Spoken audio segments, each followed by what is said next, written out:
So the way Israel and I connected is I went to a Phoenix Metro Chamber event, and Israel was there as an ambassador for Phoenix Metro Chamber.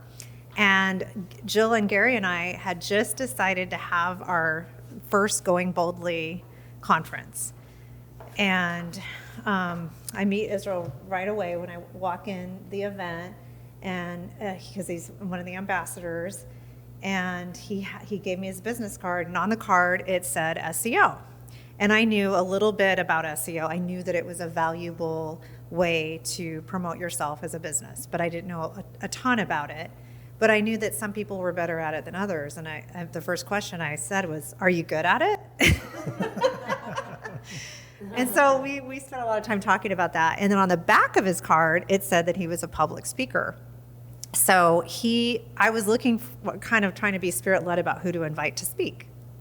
So I was like, oh, well, I could use a website, because we didn't have a website yet, because he builds websites as well on WordPress.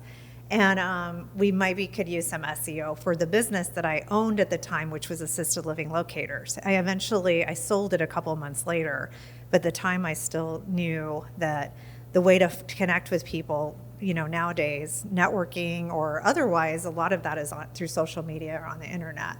So I knew that he had some valuable tools that I needed to connect with to help, to facilitate some of the things that I wanted to get done. But then we ended up becoming friends, actually through social media. He sent me a Facebook friend request a couple of weeks later, and I started looking at, wow, he has more potential than just to help me with a website.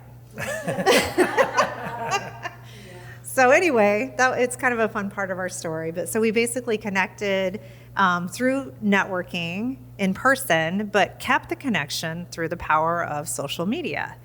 And we probably would never have stayed in touch if it wasn't for social media, because we exchange cards, but you exchange cards with people and you don't think much of them, and you can't really tell about their friends and who they really are until you kind of see them around, in a different environment than at a 20-minute meeting.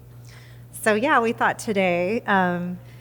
One of the first things that we did when we met, he was in networking groups, and he went and presented on Somoseo, or Somo SEO. And that's the business he was just launching when we connected at that networking event at Phoenix Metro Chamber.